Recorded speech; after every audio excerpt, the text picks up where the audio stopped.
Good evening. This is Talking Devils, the leading and your favourite independent Manchester United podcast. I'm your host, Wayne Barton, joined by two former United players to talk over the week at United. Joined by Lee Lawrence and Phil Marsh. I'll come to you first. Phil, how are you doing, mate? You all right?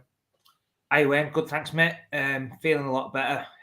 First full week back in work this week, so just getting my bearings back and feeling a little bit more normal, getting the routine back together. Obviously, after having a really under the weather and ill Christmas, but obviously feeling a little bit better, and it helps when Man United are probably hitting top form and looking like we're sort of in with a shout of getting a trophy in the cabinet now after City going out against Southampton. So, yeah, feeling optimistic.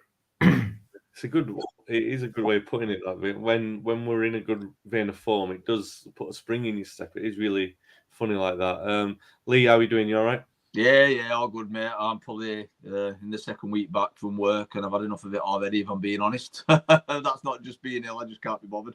But just 50 weeks until Christmas, don't worry about it. Fitting like 8 bathrooms in 2 weeks, it's no good, mate. I need to dust my boots off and see if I can do a bit still.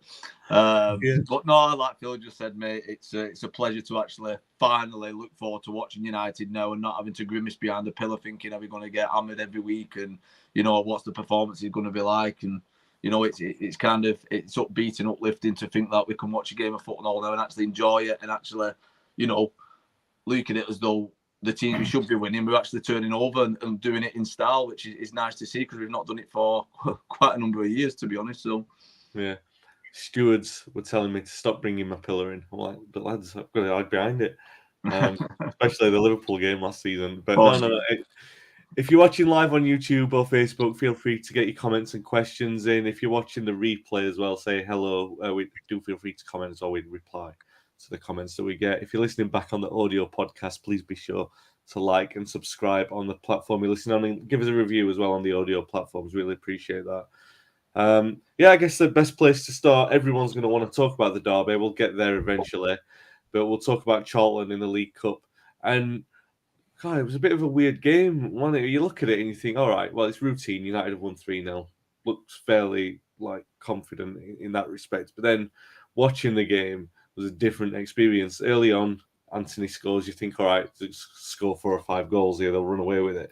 But Charlton put a really good account of themselves up. They were really good. Evening, Dave. Hope you're all right. They were really good. They played really well. They made it a really good game. The fans were good. They were in full voice. And they went for it in the second half. They really went for it. They were trying to counter-attack. And all right, the quality you could see from United, they could sort of coast through it. But it still needed those goals at the end to really make sure of it. And then I don't know if it's clever game management. I guess we'll talk about that in a while, whether or not it was wise for Ten Hag to make as many changes as he did. But then he makes the substitutes, brings on Casemiro, brings on Eriksen, brings on Rashford, and the game is settled. Rashford scores a couple. Casemiro, some outstanding passes. United win 3-0, and it all looks a little bit more comfortable than what it seemed it would be for about half an hour. Then again, it was 3-0, 3 good goals, and you could say it was comfortable in that regard then. Phil, what did you make of it? Obviously, it's good to win a quarter-final. The business of being in a cup competition is just winning the games. Sometimes it doesn't really matter how well you play, but it has mattered that United need to keep that run of form up. So how do you think that they fared the other night?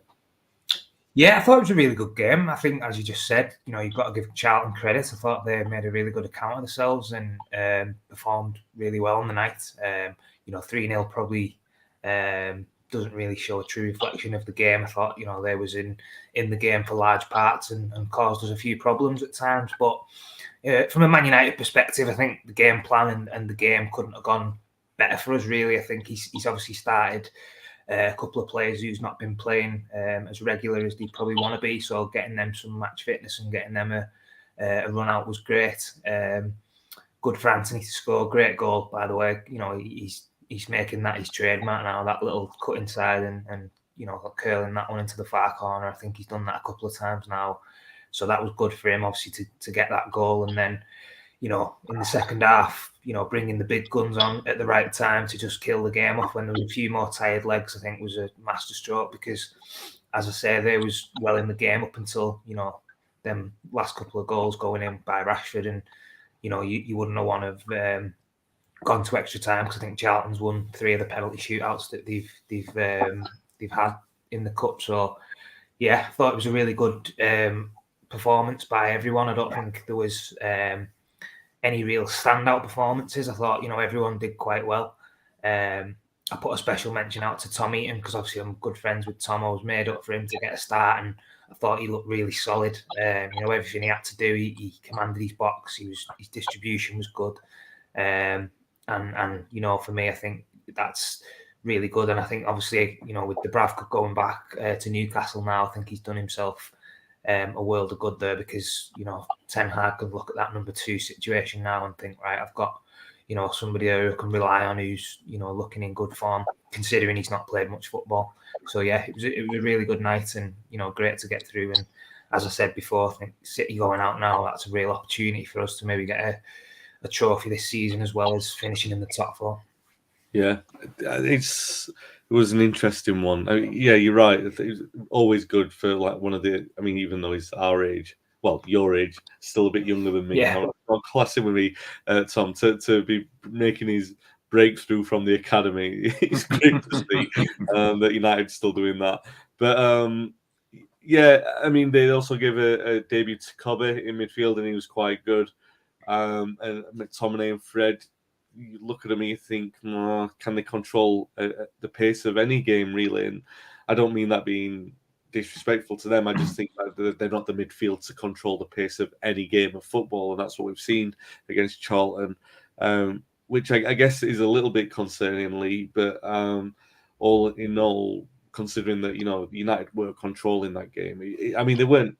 You saw the difference when Casemiro came on. You saw the difference in what a midfield control is meant to look like. But United still basically, I mean, for the first 30 minutes, the entire game was played in Charlton's defensive third. You know, so United were controlling the game as they should have done, right? Yeah, I think the good thing about it, like I say, we've had the Fred and McTominay situation now for a number of years, and we know, you know, for where the club wants to get to, that playing them two don't work. The nice thing is they're both still good players. They're both good squad players if we need that cover, you know what I mean? Especially Fred. I think Fred's been exceptional. I've always championed Fred, which you know on the podcast anyway. I've always liked his attitude and how he's you know, his work rate, and he doesn't shirk off the ball. I like that about him, and I think his quality under Ten Hag has started to shine through too, which I'm absolutely made up of. But like I say, it's not going to be probably a starting role, but the cameos he's been putting in this season when he's been being brought on 60-65 minutes, for me, has been exceptional. It's been great to see, and like I say, we've built that squad now where the players which we was relying on, and the players which were starting week in, week out, we know if you like Casemiro gets a knock, or, you know, Eriksen has to come off, which it seems to do, you know, towards the 60-minute mark, we've got quality to put on to replace him, especially if we need to see a game out. We've got Freddie who can do that, and McTominay, really. So doesn't concern me that they're still at the club. I'm happy that they're still at the club. I think they're great squad players. And the only other thing I'd add on to the performance with Charlton is the young lad, Pellistri, was it? Yeah, Pellistri when he came on. Yeah, he had a what I seen of him for, was it 15 minutes or so when he come on? Yeah. Everything he did looked really well.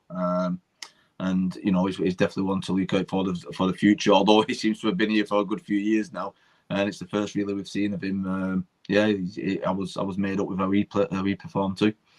Yeah, it's funny because he was like you said, Pellistri was it was the summer 2021, if I've got my years right. Was it 2021 or no, summer 20? The coronavirus window, right at the end of it, when we bought like 4 or 5 players. There was him, Diallo, Van der Beek. Well, he was earlier in the window, wasn't it? Tellez and Cavani. You know, they made that rush to buy like 4 players, and yeah, we never saw him until the other night. He's been in a few squads, but that was the first time we've seen him. And I think for me, it was always a case of looking at him and thinking a little bit like Diallo. I know he scored that great goal against Milan that time with a flick header, but you always look at him, you think, and he's doing very well at Sunderland apparently, but you wonder about if he's got the ability, well, not even ability, temperament, all those kind of things that you look at, and you think, was Palestri looking so far out of his depth that they couldn't even give him a game? So for him to come on and not look like that, for him to be there and he actually looked like he belonged, and yes, albeit against Charlton, it's still impressive to see, and you kind of want to see him get another chance. I mean, we've got Reading coming up in the cup, so yeah, it's an opportunity. There. We'll talk about Van der Beek in a minute as well. Some comments to come to. James says, "Evening, chaps. Can't wait for the crack tomorrow. More concerns around Martial. I think the writing is on the wall for him. Yeah, how many times have we said that for the last 4 years? He'll probably come back and have a good run for 4 or 5 games, and then we'll be asking that question again." Roy says, "Evening, boys. Feels strange to be going into a derby game with confidence. Absolutely agree with that." And Richard says, "Good evening. Let me see if we can get this out. Spatulas, bachelors, tarantulas, and scalpulas." Oh, dear me. He says, "Feel positive about tomorrow. I think we'll turn up and get something." Well, we'll get to that in due course. Van der Beek, Phil, you've been there. Well, both of you guys have been there. An injury at the wrong time is really good. Football, I mean, I don't know what the mathematics is behind it, but you've got talent, application, and then luck and momentum. When you don't have momentum, look, it can be a cruel world. And Van der Beek was getting some games of football a little bit like Wan-Bissaka. You never saw him, and then all of a sudden he's playing a few minutes here and there. Didn't look completely out of place. I mean, I wouldn't say that he's impressed when he's played particularly, but he was feeling his way back into the system, and he was getting game time, and then he gets this injury, and you knew straight away. You knew as soon as you saw it, you thought, "No, that's a bad one." You could tell from a player's reaction, and I don't know what it is, because it's those ones that look innocuous. They look like they're not that bad, and you know that they're the worst ones, unless it's like a bone hanging out. You kind of know from a player's reaction, like that's it. And I mean, it's terrible luck, isn't it, Phil? His season's over, and you have to think that's. I mean, the comment earlier about Martial, his time, like sort of with the writing on the wall for him, it's such bad timing for Van der Beek. That. Yeah, as we've said, I think his time at the club's just not worked out for one reason or another. I think when we signed him, the expectations and the hype that we had around him, we all was looking for that player that we see in Ajax, and just didn't quite materialise. And I think now obviously, under Ten Hag, the manager who was playing under previously, maybe just starting to get back into the fold, and now this injury that's going to keep him out for a long while. It's obviously, it's disappointing. I feel for the lad. Obviously, I've been in a similar situation where, you finding a bit of form, or you maybe getting a couple of chances, and then something like that. It's a massive setback, and I think, for him now, he just needs to, knuckle down, make sure he gets himself back fit, and whether that's with Manchester United, or whether he has to move away once he gets himself back fit. He just needs to get back enjoying football, playing regular, and playing with a smile on his face. I think he's been a little bit unlucky at certain periods at the time he's been here, but inevitably he's not took his chances, and for whatever reason he's not been given an opportunity by a couple of managers. And I think you look at the quality that we've got now in the squad. I think he's right down in the pecking order, unfortunately. So yeah, it's disappointing. I mean, I like the lad. I've got nothing against him. I just think he's probably ran his last race at the club, and he probably needs to move on and look elsewhere now once he's back fit. Interesting one, isn't it, Lee? Because you look at it, I mean, and that's the conventional point of view. That's the one that I would tend to agree with. But you look at him and you think, well, he's going to be out until at least the summer. That's what they've said, start next season. So you can't imagine that another club's going to come in and buy him. Yeah. Like in that time, they're going to wait for him to see if he's fit again. And I guess that it kind of gives him a little bit of a reprieve, you could argue, that he's going to get another chance at United, and he'll be welcomed into the pitch when he's there. Do you know what I mean? There's going to be a warm reception for him. I mean, if he works on his strength, and you know what I mean, if he really works hard, it's not. The thing is, as well, stranger things have happened with certain players. This could be a blessing in disguise for him. As you just said, he could come back stronger, fitter, with a point to prove. The sort of fire in his belly to prove people wrong, and he's obviously got that opportunity because, as you said, nobody's really going to want to sign him after being on the sidelines for so long and coming back from an injury like that. So we don't know what the future holds for him. As you say, he could come back and be the player that we have seen. But for me personally, I just think the Premier League's, a different beast to some of these leagues we've signed players from, and if you can't get up to speed in the time that he's been given, at a club like United, and obviously you went to Everton on loan, I think sometimes you need to maybe move away to find your form and get your best out yourself really in playing in a different sort of league. So yeah, we'll see. As I said, I think it's down to him. He's inevitably the one who's going to be the player who makes or breaks what happens in the next 6-12 months when he gets back. So we'll just have to see. Leon, on that, I still find it that he's a difficult one to call really, but I'd like your opinion on it. Has he had enough chances at United, do you think, or do you think we've not seen enough of him? No, in my opinion, for me, his race is run for me. As Phil just said, I think we've seen enough game time now to realise that he's just not quite there for the Premier League. Like you say, it's a shame. We all want the lad to do well. He's a likeable lad. He comes across as a very likeable lad. I'm sure everyone in the stands, when he comes on, are keeping everything crossed for him to put a performance in and to hit the ground running. But he's not done that.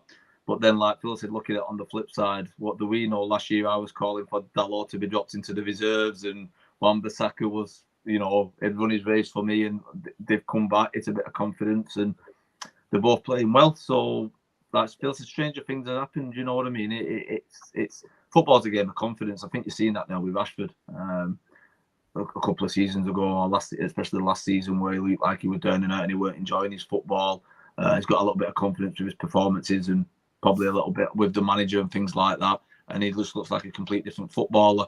So it's a strange game, innit? Let's be honest. And it's amazing what a bit of confidence can do for you, for your ability. You know what I mean? We all know that to be a professional footballer for Ajax and come play for the Netherlands and come over to Man United.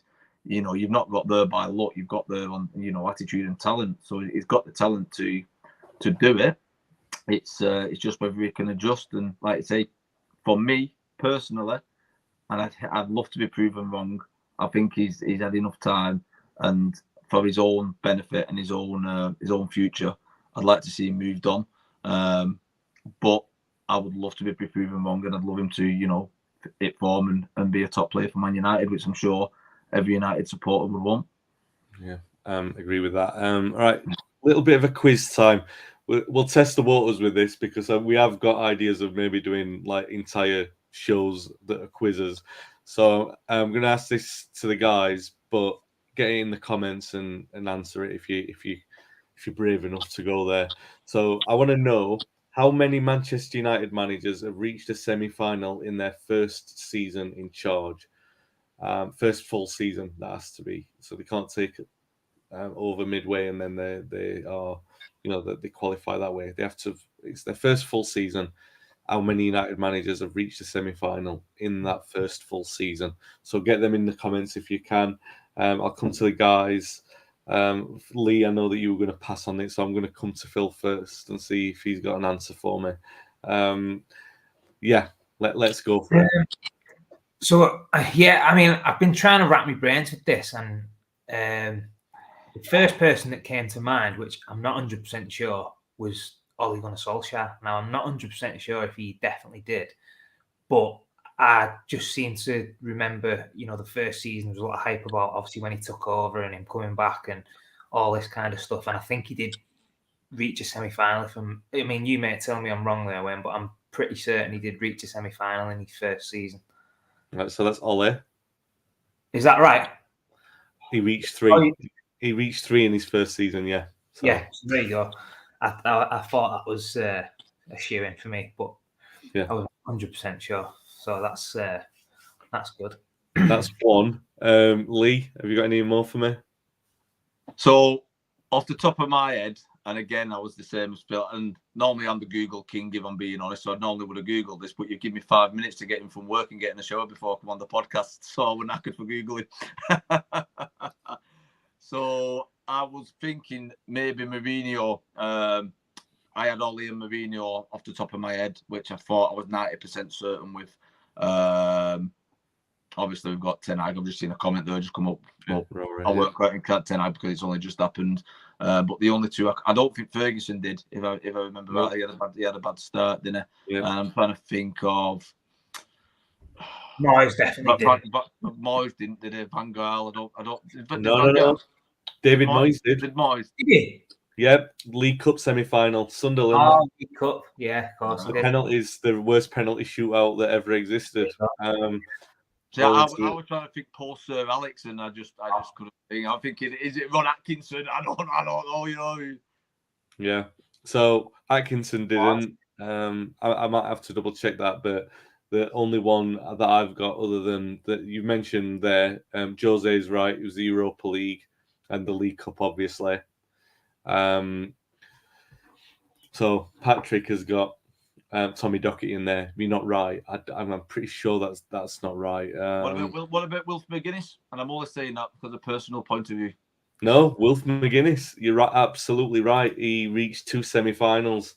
And I'm not Googling, guys. I've got my hands here. There's no Googling going on. Yeah, no. I can attest to that. Lee literally said he direct messaged me some expletives for hanging him out to dry with it. So he's definitely come out with all these off the top of his head. Wilf McGuinness is absolutely right. There's a great story about him. Like, obviously, he got to the League Cup semi-final, gets to the FA Cup semi-final where they were playing Leeds United. This was I'm sure you guys have heard this story about George Best in the afternoon at the team hotel. He picks up a woman downstairs in the lobby, and the Leeds players are absolutely tearing him to bits about it, saying that he's unprofessional and everything like that. Wilf McGuinness initially dropped Best from the team, but Busby sort of stepped in to reconcile, and Best was back in the team and didn't play well, and United were eliminated. McGuinness actually reached 3 semi-finals. He was only in charge for 18 months. Yeah. So 2 League Cup semi-finals. And that was the kind of thing that was held against him, that he didn't take that next step. So, yeah, there was him. You were quite right. Ferguson didn't do it. David Moyes, everybody would forget that because he was in charge for such a short period of time that you just wouldn't think. No. But, yeah, it was a Sunderland League Cup. Phil Bardsley scored right at the end. It was crazy end to that game. I think we were about to be eliminated. Bardsley would have knocked us out, but then I think we scored straight after that, took it to penalties, and maybe we scored one of the penalties. All of them went into case stand. It was really terrible. Mourinho, you're absolutely right. He was, like I said, the two semi-finals, and Ollie was 3. The League Cup, I think it was Manchester City, and the FA Cup, I think it was Chelsea in the FA Cup, if I'm not wrong. And then obviously I think it was the Europa League as well. We got to the semi-final. Was it the fraud squad for impersonating a manager? Rory's asking, he was talking about the Moyes season. Well, David Moyes isn't in charge anymore, but yeah, he was unlucky. But it goes to show, I mean, Ten Hag gets to a semi-final in his first goal, really, which is really impressive. But let's hope that he's got more luck than some of those guys that we mentioned. Definitely Solskjaer, definitely McGuinness. You've got to have that rub of the green. And I know it looks better that City are out. That's a good thing, but Newcastle are still in there. Yeah. A very, very horrible team to play against at the moment. What they're lacking in quality, they just don't. It's like watching us against Wolves. You just really don't. Is it Wolves in the other semi-final as well? Yeah. Oh my God, that would be a terrible final to watch. We can almost guarantee. Dave says, I think Moyes' contract at United is up in the summer. It's actually up it was 6 years, wasn't it? So if it's 6 years, then it was 2019 that it was finally up. So one player who won't be playing tomorrow that we've signed, we were about to sign on loan, is Val Veghorst. One little comment before we come back. Robbie says, should be no excuses now waiting for the League Cup. Maybe. I mean, United have lost League Cup finals to Sheffield Wednesday when they were a lower division. They've lost the League Cup final or FA Cup final to Southampton. League Cup, they don't have a lot of luck in, to be fair. So let's see. Don't take anything for granted. Absolutely not. Especially Newcastle and Wolves, horrible teams to play against. Yes, on quality, you would say United, but we shall see. Yeah, so Wout Weghorst is going to be signing on loan. Too late for the derby. Phil, obviously, people say, he's a 6'6". He's going to be an aerial presence, and yes, obviously, he's going to be a target because he's a physical target. That much is true. He's not typical, Duncan Ferguson style like Edin Dzeko. Dzeko, you could say that he had a little bit more technical ability about him. Peter Crouch, you wouldn't just say he's a header of the ball because there was other things that he did, and that's a little bit like what Weghorst is like. He definitely brings something different, and I know people are saying, "Oh, Burnley signed him and everything," but Burnley were good. He definitely caused us problems at Old Trafford when he came on, and he left Burnley because they got relegated. He's gone away on loan, so he's obviously of a higher standard than that. I'm not that worried about that. People are looking at that 2 goals in 12 games or whatever it was and saying, "Oh, that's shows a striker who's not good enough." But that's for Burnley. It's not the same as playing for United. Where do you stand on it? It's a bit of one of those left field signings. Everyone was talking about Felix maybe coming in, but it's Weghorst who's going to be the man. What do you make of him? Yeah, I mean, I think in the last couple of weeks, I've sort of been banging the drum for a number 9 to come into the club. I think that's the position that we've needed to strengthen in. Albeit, Weghorst is probably a short-term fix. I think obviously moving forward, there's talk of maybe Harry Kane at the end of the season, or someone of that ilk who can come in and be a mainstay and provide that 20-25 goals a season, which is where we're going to need to sort of be if we're going to be challenging on a regular basis. But I think Weghorst looks like the kind of player that we could make use of. I think he's technically quite good on the ball. You've seen that in the World Cup when he played for Holland. Come on and cause teams problems. Scored the 2 goals late on in the game. And I think for me, with the likes of Rashford and people who's got that penetrating runs in behind, if you've got someone up there who can, be a bit more of a target man in certain games, who can win flick-ons and do the other side of the game, which we don't really sort of have anyone of that kind of player. So yeah, I think he's going to probably work well in certain games. I think it may take him a little bit of time to sort of adapt to the style that we're playing at this moment in time, but for me, I think it's a good signing. And as I said, Marshall's been playing in that number 9 role predominantly in the last couple of games. I think he's a different sort of player to Marshall. Marshall tends to drift around a little bit and, try and drift to the left, drift to the right. Whereas I think we need someone who's going to be a focal point in the middle of the pitch, who's going to link the player, but then also put himself in the box and try and cause a bit more problems for when balls are coming into the box, because I think we've got real quality now going into the box with Eriksen and Bruno and Anthony, and obviously Rashford's in the form of his life for me. So yeah, if he's going to be getting a lot of opportunities and a lot of service, and hopefully he can hit the ground running. I wish him all the best. I think he's the type of striker that, as I said, on a short-term basis will hopefully suit us and do well. Yeah. Obviously, Lee, because of the sort of transfer window being what it is in United's, I guess the situation that they're in terms of like the takeover, not having a lot of sort of expendable cash there, it seems like, I mean, famous last words, but it seems like the smartest bit of business they could do, really. Sensible, mate. The last podcast we had together, I think we was on about, I was trying it for a number 9. There was massive talks about us getting Felix on loan, which again I wouldn't have been disappointed with at all. But we've got that type of player, and I think that's what we mentioned on the last podcast about. We've got your likes of your Sancho when he comes back in, your Rashfords and your Martials, your Garnachios, people like that, which can play out wide or come in as a number 9 or a false 9. And I said I really wanted someone who I wanted a Phil Marsh. Phil used to play. I know that, but that Phil was a proper number 9. Number 9, yeah, just a number 9. Proper number 9. If you're going to feed quality balls into that number 9, you're going to get goals. If you understand what I mean. And we've lacked that for a number of years. You know what I mean? And it gives us a different dimension now, especially with the passing quality we've got off your Casemiro and your Eriksens, and hopefully, I don't think Anthony's at top form yet, but I think when he gets 100% confidence, which he looks like he's getting a little bit now, and from the right and Rashford from the left, it gives us that opportunity to whip balls in quickly, like City do with Ireland, and knowing that someone's got a good chance of being on the end of them. You know what I mean? again, like you mentioned, Wayne, it's not just about his aerial threat. What I've seen of him, and I don't know massive about him. I've got to admit, I don't know too much, so I've got to hold judgment a little bit. But the things I have seen of him in the World Cup, and the things on YouTube and the internet, he looks like he's got good feet, and he looks like a clever player. He looks like he presses well when he's off the ball and works hard, and it's what I've wanted for a long time.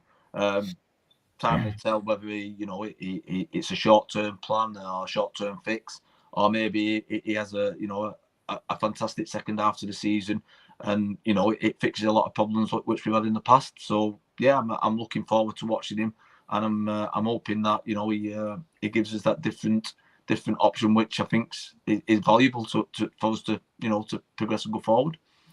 One question before we move on to previewing the game against City. Dave's got in here just before we move on to the league. It says, jumping back to the Carabao Cup, do you think United should give Henderson permission to play against them in the semi-final? And Rory says, no, Ten Hag will see him play, want to bring him back straight away as number one and get rid of Paredes, which everyone is joking about with what Henderson said, that's why he didn't want to stay. I'll and you guys can answer, but I look at it and I just think, regardless of the quality of him, or regardless of the ins and outs of how he might play, you can't do that. You surely can't do it because if he plays well, you can't stop your parent club. That's got to be something that's like you can't have one player stopping the parent club getting progressing anyway. And secondly, if he has a stinker, everyone will be questioning what he was doing and everything like that. Just for all kinds of credibility reasons, you can't have players. I remember, was it Phil Neville scored an own goal for Everton when he was playing for Everton? He scored an own goal for them. It was like an unfortunate one. It ricocheted off him when we were 2-0 down at Everton and we came back and won 4-2 just before we won the title for the first time in a few years. He scored an own goal and everyone's going, oh, Phil Neville scored an own goal, blah, blah, blah. You can't have that with a current contracted player. It causes way too many headaches. I've answered it in the most sort of straightforward way there, Phil. But I mean, obviously, everyone's talking about it, and it looks like Ten Hag has come out and said no anyway. What do you make of that? Yeah, no, I agree. I agree. I think it's a tricky one. Obviously, when you send players out on loan and they're playing in the same league that you are, it's always a tricky situation for when you play in that fixture against him. Would you play him or would you not? I think, as you just said there, if he plays and has a stormer, and keeps you at bay and doesn't let you go through it, everyone would be like, why have you let him play? It's like a lose-lose situation for me. Regardless of how he plays, you're always going to be sort of under the microscope for why you let him play. So, probably just best to not let him play and just move on. I think that's pretty straightforward for me. I wouldn't, if it was me, I wouldn't allow someone to play if he was on loan because, as I said, it's a no-win situation, really. Yeah, I got that wrong earlier, by the way. I said Newcastle Wolves. It's Newcastle Southampton, and it's Forest eliminated Wolves. That was the point. Because I made a joke about that on Twitter, saying they should let him play because he spared us having to play Wolves again, because that's always a terrible. Richard says that Vegos might be available to play at Palace on Wednesday. Dave says it's a reward for his good performances at Forest, though. United should be encouraging it. Lee, what do you reckon? If that was you in that position, you've played well, you've helped Forest get to the semi-final, but it's coming up against United. What would you want to do? I think if you put yourself in Ten Hag's position, I don't think you can do it. Imagine if the game went to penalties. And he saved every penalty and knocked us out. You can imagine, because obviously it's common knowledge now. It's great in the press that it's up to Ten Hag whether he lets him play or not. The amount of stick and abuse Ten Hag would have if that situation happened, I just think it's an impossibility for him to allow it to happen. I do get Dave's comment. You're playing well at your club, and he saved the penalties the other day to get them through, didn't he? You know what I mean? And he's doing well. The lad's going to want to play. It's a tricky one, but if I was manager, to save the headache or the potential headache I could get off the club, I wouldn't allow it. I'd put a stop to it. Yeah, I just think, like I said earlier, the integrity of the competition, there'd be way too many questions. Either way, if he plays well, if he does nothing? Do you know what I mean? There's some people asking the question. I think if it's the opposite way around too, if we had a player on loan in any cup, Champions League, whatever, no one's going to do us any favours, are they? So you know what I mean. You've got to look after number one. You've got to look after your club at the end of the day. So if you can get away with having a more weakened goalkeeper for the benefit of your club, you're going to do it. Yeah, and they know the rules when you sign the player. You know, they're not allowed to play in competition for that reason. That's the reason why that rule exists. Robbie sort of agrees with me in the comments there. Richard says Wednesday could well be the night that we take third place for our own. Palace away, we've definitely got that one. Yeah, but lads, let's talk about this, because there's a different conversation on the table, isn't there, really? Which is going to be answered over the next week or so, the last sort of the next 10 days. If we win against, or we get 4 points against Arsenal and City, are we in a completely different conversation? Because as much as I want to say, let's remove expectation here, because the expectation is, if we get into the top 4, 10 playing the way that we are with an identity that we've got, if we get into the top 4, I think it's a successful season for 10 Hag. But there is going to be a different conversation. There already is, because people are already talking about it. Are United actually in a title race if they get positive results from these next 2 games? And that brings us on to talking about the derby. City, they lost to Southampton. You might say that you're going to get a sting or a reaction from them, but football doesn't really work like that these days. You just sort of, it's all a little bit tepid, and you do want to see. I say you do want to. You are going to see some kind of reaction, but not in the way that you used to see a team fired up in that way. Guardiola's saying that Stones isn't going to play. I guess that's going to make somewhat of a difference because he's been informed for them, but it still doesn't change the size of the task for United. They are in different form. They drew at home to Everton a few weeks ago. Occasionally they look threatening, like the 2 games against Chelsea. They looked in form. It's a tricky one to call. Phil, I'll come to you first with this. How are you feeling? Are you feeling optimistic for United? And if they win, do you think that they're in a title race? Yeah, I'm really optimistic at the moment, and I think it's, as Lee said before, I think it's the first time in a long while where, especially against some of the top teams, that I'm feeling really confident. For me at the moment, I think it's a good time to play City. I think they're a little bit up in the air. Sort of been playing, well one week, not so well the other week. I think Pep's maybe tinkered a little bit with his team a little bit too much in certain games. And I think for me, he's not maybe picked his best team in certain games where he could have done and maybe got a different result. So for me, I think it's a great time to play City. Although they've just lost, you expect a reaction.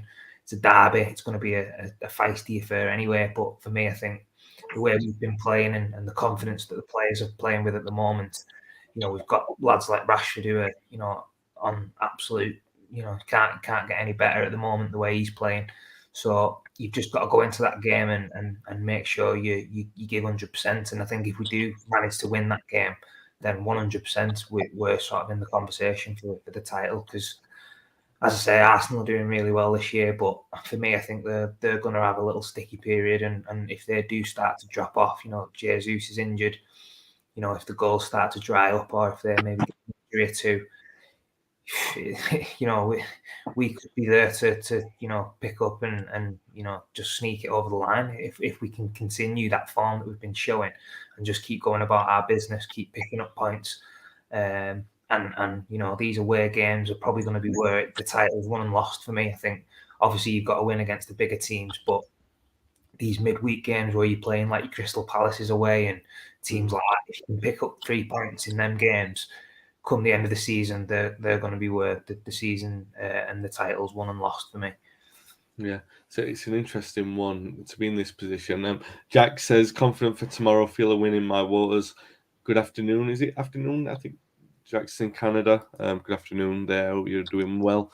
But yeah, Lee, talk of a title race. I remember a couple of years ago, well, I mean, we've had this with Mourinho, like where we're kind of in touching distance in January, and you think, if we make a signing, maybe we're in there. There was a couple of seasons ago with Solskjaer, we were second, and you're thinking, you just bring in a striker here or something that we might be able to get over. Like, we brought in Igalo, didn't we? And that was the thing. And you look at it now and you think, well, no, the title race seems ahead of schedule for this squad. But I mean, as Leicester proved, as other teams have proved, like Arsenal are proving now, it's not about times, it's about winning the results, winning the games that are in front of you and getting the points on the board, and United have been doing that. The one thing that I'm curious about, get your opinion on, Ten Hag was quite, when we took on City earlier in the season, it was obviously his first time playing against them, in England at least, and he's gone bold with it. We saw with Ollie before, he went quite pragmatic. We play counter-attack, and that's how we got a lot of success. Do you think that I guess we don't, I'm asking you a question that you don't have the answer to, but do you think that he's going to be looking at that and going to change his approach? Do you think he'll just stick with what he's been doing? Like obviously the 4-3-3, which we've had, has been successful. Do you reckon he'll do that, or do you think he's going to look at City and try something a little bit different? I was thinking about this today, to be honest with you. Is he going to carry on? If it was me, I'd carry on. I'd just carry on the way we've been playing all season with the squad we've been playing. Play our best players, play our fittest players. Like I say, it's been working. You know what I mean? If it's working, don't change it. I know City's on the day is a different beast, but it's like Phil said, it's a great time at the minute to play City. I'd keep it as it was, keep it as he's been doing. Same personnel, same way of playing. Hopefully that'll see us through, and then give it to like he normally does, 60 minutes. If it's not working, the change is what he has been doing previously has all worked well. His substitutions have seemed to be working brilliantly. There's no reason why he can't do that again. Going back to your point about can we win the league, I think Ten Hag said it quite a few times. Doesn't even want to think about it. He's just taking game by game. And to be honest, that's my mentality with it at the moment. I don't want to get carried away because I'm just happy that we're going into a game tomorrow against City, and I'm hoping and I'm thinking more that I'm confident that we're going to be competitive. I'm not confident that we're going to win. I don't know if we'll win or we'll not, but I'm more confident that we're going to be in a competitive game and get hammered 4-5, 6-0, where the last, previous couple of seasons, we've been dreading playing them, thinking we're going to get turned over in the derby again. I think we've got the style and the players now, and the squad and the confidence to be competitive and to there's no reason why we can't win it. Where before we're probably trying to defend a loss. You know what I mean? We're probably trying to keep it to 2 goals or 3 goals. No, the progression, what we've done over Ten Hag, we've actually got that confidence to say, we'll be competitive in the match, and there's a chance we could nick a win, which to me is a massive improvement. And if baby steps like that each season, we're going to get to where we need to be and where the club needs to be. And I think Ten Hag's the man to do it. It's already proven with what he's done that he can take us back to where we belong. Yeah, Rory says last time we played them, he didn't play Casemiro. I think he plays now. How we've been playing, he's arrogant enough to say we're at home. Let them come at us, and that's the point, isn't it, Lee? Really, what you just made is it's the psychology aspects of it with Ten Hag. Like he's been saying, every game's important. You've got to win that game that's in front of you. Every single game has been like that, setting the standard and doing it. And I guess that does give us some information in the way that he will set up to play. Because if he changes track now, then he's kind of sort of not going back on what he said. I don't mean that, because every manager makes tactical changes, but he's been so consistent with it. Yeah. So sort of like saying, this is what we're going to do and we're going to be proactive, that you do. And I think that is it. That everyone is looking at that game thinking, no, United are probably going to try and take the game to them. And we're excited for that reason, aren't we? That's the reason why we're excited. I think the only change I can foresee coming, and I personally wouldn't do it, but the only change I can see is if he swaps Eriksen out for Fred. I've got a feeling that there may be a positive. I wouldn't do it myself. I'd keep Fred as an impact sub like he's been doing. Yeah. But I've just got a feeling. That's how he might set up with Fred and Casemiro, as 2 defensive midfield players. But I like it when Eriksen starts and they bring Fred on. I think that's been working perfectly this season. What do you think, Phil? It's that the philosophical question of do you sort of play more pragmatic in the way that Ollie did because we know that it's got us results in the past, or do we look at it and say, well, yeah, all right, we're playing City. Yes, theoretically we could be in a title race if we win it, but it's more important to the overall psychology of what Ten Hag's trying to achieve to actually continue doing what he's doing and play the team that's done so well. Yeah, I think it's an interesting point. I think obviously when Ollie was doing that pragmatic approach, and I think that suited the way sort of the personnel we had at that time, and I think the way players were playing at that time. I think currently we're in a far better place all over the pitch. I think we're far more settled. We've got a team that's playing with far more confidence. We seem to be in the ascendancy, and for me, I think Ten Hag's the type of manager who's quite bold and will be brave. And I think for me, keep playing with the team that's been performing really well, getting the results. As you said, we've got the players there who are doing the business. We just need to keep that momentum going. And as I say, it's a good time to play City. I think City aren't, playing the football and the way that they can. So if we can get in amongst them and get an early goal and upset the flow a little bit, I think, as I said, I'm really confident about tomorrow. If it was me, I'd definitely stick with the team that he's been playing. The Eriksen, Bruno in that midfield, and for me, I think if we can sort of start the game really well tomorrow, I think that in the derby, I think when you look back to all the derbies where games are sort of won and lost, the team that starts really bright and gets that first tackle and the crowd behind them, I think that's going to be massive tomorrow. And if we can get an early goal and just get that momentum and the fans behind us, then I'm actually confident that we're going to get a win tomorrow. And if we do, can I just ask a quick question? I don't know if you guys know, is Martial fit or is he out, or is going to be a late call? Do we know? I heard I had two stories. Someone told me that Martial had skipped training, but that was like an hour before Ten Hag said that he was in training. I guess I've just seen a few rumours floating around on social media that he's out the game. If that's the case, I'm presuming that they're going to put Rashford up front, probably play Garnacho and Antony. Is that what view you guys have got on it? Or well, yeah, I wouldn't play Elanga there from the other night. It is a tough one, actually. I would.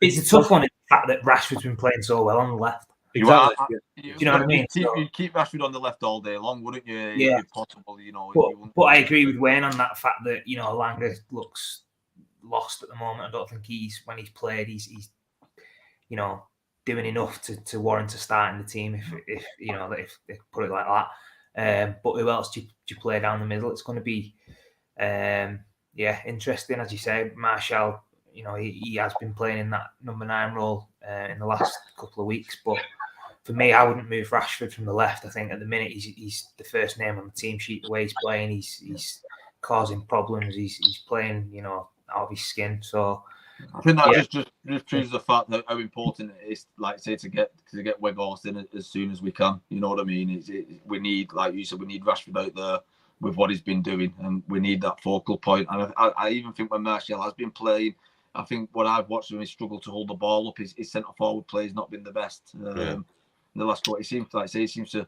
show glimmers, and then it looks like he takes his foot off the gas a little bit and goes back to square one, and then gets injured, and then comes back and has another couple of games. I think he can't keep that consistency in the team, so it's going to be really important when Weghorst comes in that he hits the ground running, because it's going to be massive for the club if he can. Yeah. I think as well, Lee, what we haven't mentioned with that Weghorst signing as well is, I think as a number 9 and having the physicality side of things that he's got, I think people underestimate sometimes that he will occupy defenders. And I think at this moment in time, the way we play, the sort of fluid front three,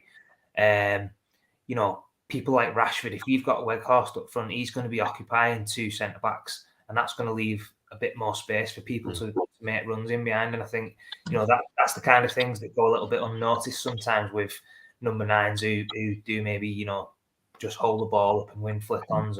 What I believe too, Phil, I don't know if you know this, but what I've read and what I've seen, apparently is a right good presser. He will hustle and put the centre back and works hard. Where Martial seems to stand off a lot and so again, it's another tick in the box for me that we're going to have Rashford pressing, and then you've got another option up there now.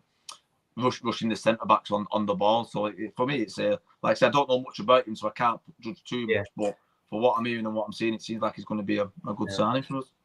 It's a shame, really, that he's not available for tomorrow. Obviously, if Marshall's, not quite sure, and he's not training, or he is, then he would have been great there to come in as a number 9 tomorrow, and the derby for your first game, he'd definitely be up for that. So it's a shame, really. Well, yeah, I guess we're not gonna see. We definitely won't see him tomorrow, but we'll probably be able to talk about him next week on next week's podcast. He'll probably play some part against Palace. That's it for this week, guys. Just a couple of comments to come to. Jack says maybe play centre. I think he's still out of the squad at the moment. I don't think they bring him back in. But you never know. Garnacho could play through the middle. He might pack an extra midfielder in there. Might play Fred. Decide to play him.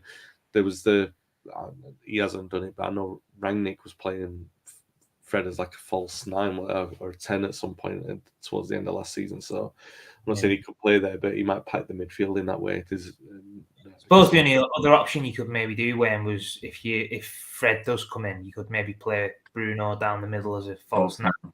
And got Eriksen, Casemiro, and Fred in there, and then you've got Anthony or Rashford, whatever, on the wings. So that could be a possibility. Because I'm just trying to think. I don't know who else. Obviously, I'd said I don't want to move Rashford off the left. I think the way he's playing, it's sort of silly if you do that.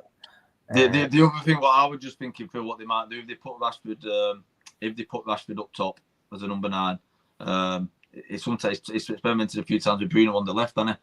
He might think Garnacho's a little bit young and fresh for the derby, so he might like I said, bring Fred into that midfield and put Bruno out on the left. I wouldn't be surprised if he did that too. You know what I mean? Yeah. Yep. Thanks a lot for watching, guys. Thanks for all the messages. Yeah, thanks for the chat tonight. Really appreciate that. Jack says that there's a meeting at the official Niagara United Supporters Club tomorrow at 7:30. Those guys who watch United overseas, we've had the yards that they put into what having been in America a few times, watching them at like 8 o'clock, 6 o'clock in the morning. It can take it out here, I'll tell you that. Like getting up for a 7:30 kickoff against Liverpool or City. Oh my God, the adrenaline, you do not need that at that time in the morning. Richard says, it's looking good for United. The future's so bright. I got to wear shades. All right, we'll leave it on that one. If you've enjoyed watching the podcast, if you watch us live on YouTube or Facebook, give us a like on the video if it's on YouTube or Facebook. If you're watching on YouTube, feel free to leave a comment on the replays because we still reply to those. If you're listening back on the audio podcast, please be sure to like, subscribe, leave a review on the platform you're listening on. One little note to say, hello to my nephew Freddie because he watches the podcast now. He said, I've been watching your Talking Devils podcast. So if he's watched this one and made it to the end, if he didn't just turn it off after 5 minutes to give us a click, then hello Freddie, hope you're doing well. We will be back. I'll be back on Monday morning with Paul Parker to talk about the derby.